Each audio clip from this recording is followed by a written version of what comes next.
I had a 6-figure paying job in New York, and one day I decided to quit it all and move back to India. For the longest time, I couldn't really tell people why, but here's finally the truth. In this video, I'm going to tell you guys about my life in New York, what made me feel like I need to move back, how I told my friends and family I'm going to move back, and the positives and the negatives of my experience moving back so far. This almost feels like a confession, but to give you guys context as to what I did, I was working a corporate job in New York. I was initially in finance, then I moved to strategy. I was doing really well. I was pushing myself really hard to pick up 2 to 3 projects at the same time. I was getting a lot of recognition at work. I had good friends there. I had made good friends at work, so that was very exciting. And New York overall is very exciting. And then I was taking good care of my health. So overall, life was pretty good. Even though everything was good, like something felt off. And for the longest time, I couldn't put a finger on what felt off because, people say that is everything you should need or everything you should need to make you happy. And I was not feeling happy. I think that was also making me feel guilty, to be honest. Because I was like, okay, you want that great job, you have it, you're taking good care of your health, you are making your own money, you're financially independent, you're living in a beautiful place, and yet you're not feeling happy. And that sometimes makes you feel like, is something wrong with me? And I started feeling really homesick because even during COVID, I couldn't come home because of the travel restrictions and things like that. And, I have always been someone who has loved being at home. And even when I initially went to the US to study, it was always very clear for me that I was going to move back after school. But it just so happened that I ended up getting a great job and I was like, okay, let me just try it out. And once you get into a job, I think it gets very comfortable if you're doing well because, you start being financially independent and that's a huge part of what makes your job worthwhile, and then you get a lot of validation from promotions and from your executives praising you and saying you're doing a good job and that you have potential. And that can often make you stay longer than you would initially want to. And I think that's what had happened to me. Because I was doing well, I didn't think there was any reason to leave. And then something started feeling off. Initially, I would keep on brushing it aside and thinking, oh no, I should go out more often. Maybe it's that. Or I need to get more busy doing something. But then that feeling would just not go away. And even in therapy, because I have been in therapy for the longest time, I was talking to my therapist and I started realizing I really miss home. I miss my parents. I miss my dogs. I just miss being around people who I really value. And, even during COVID, because the world was in such a turmoil and I saw so many people getting affected by COVID. And I think that really impacted me. I saw my parents getting older. I saw my dogs getting older and I was not there for any of it, It was always through FaceTime and I could just see it happen in front of my eyes and not be there for that. And I know so many kids, so many people, they leave their hometown and they leave their country to go abroad and make a life for themselves. And it doesn't mean that they love their parents any less, but I just couldn't get that feeling out of my head. I did not want to miss out on the experience of me being able to spend time with them. And I felt like at that point, I did have a choice. And maybe it is also a slightly privileged decision where I felt like I had a choice. I thought even if I earn a little less money, maybe it's worthwhile for me to be around my parents and my dogs as they're getting older. And that was primarily the main reason that I was feeling off.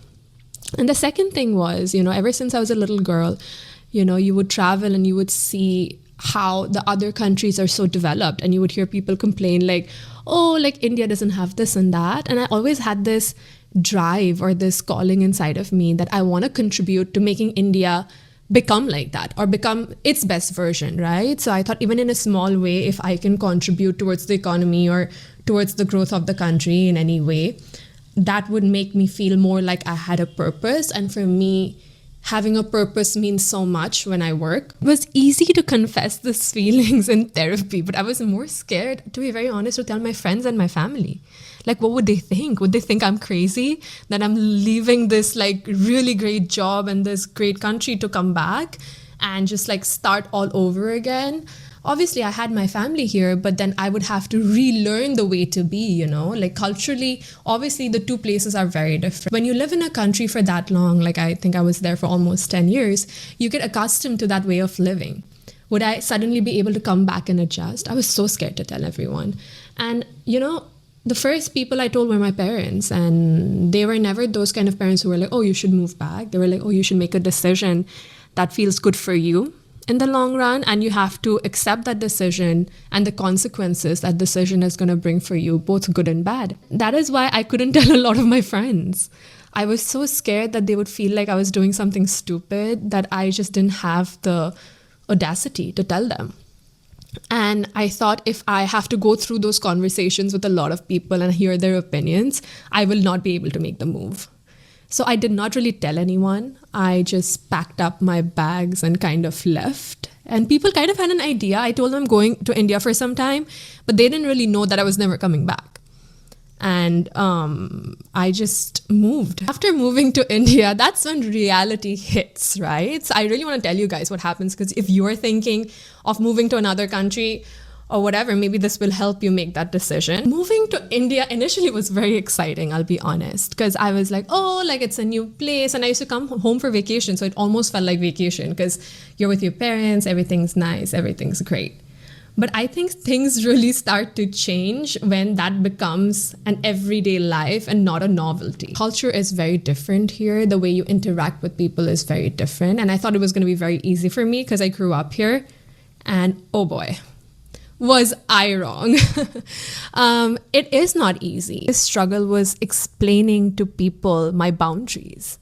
Because people here are way more close-knit, and I think in the US, people are more like they mind their own business. So I kind of got accustomed to that way of life. And then to come back and to explain to people, hey, I need space, and hey, I have boundaries, I think that was really hard because that can be taken as an offensive thing here. Number 2, making friends when you're older is not easy. And then you can add on top of that like a whole different cultural setting. It's definitely not easy. I initially came in with the mindset that, oh, I'll be friends with my childhood friends or like find newer people because the world's global now and everyone's the same. But even with that, like the expectations from a friendship are different in different places. And that is something I realized very quickly. Number 3, now let's get to the people who used to know me, right? So I'm not the only one adjusting to people. People are also adjusting to me. I've been away for so long. So the last version of me they remember is like a 17-year-old girl. And from then up until now, I have had majority of my life experiences, which has shaped me to be who I am. And I think it was a relearning process, even for my parents, to be honest. Number 4, I think the funniest thing for me is that now who am I? Like in the US, you're like the way you identify is, okay, I'm an Indian girl working in the US. Then you come back here, you're not the same girl which had left. So who are you here? For some people, they feel like you're too Western, you're too Americanized. Other people feel like, oh, you're fine, it's okay. So like, I think that took me almost a year to figure out, like, who am I here? Having said all that, what makes all of this worthwhile is what I know one would ask me, right? Every morning when I wake up, I get to see my dogs. There's nothing in the world. People would say, oh, you can get a dog there. But no, they're my dogs. They're my babies. And nothing in the world will ever replace them. So seeing their faces, seeing them do their small, funny tricks, like that is something that makes my day worthwhile. And that's a daily reminder of why I'm here. Being near them when they need me, that brings me a lot of peace because I know if they ever need me, I'm here. And if I ever need them, they're here. So it gives me a whole support system that I was missing before. 3, I think definitely the initial thought that I had, which was I want to contribute to India's growth. And I think I'm doing that through my work in a very little way that I can. And I think that makes me feel fulfilled. I won't say that I've figured my life out now. I think my journey has just started and I'm still figuring out life. I'm still figuring out who I am. But as I get older, I definitely feel more sure in who I am. And that is something or a gift that life has given me that I wouldn't give away for anything. So if you ask me, I would tell you this.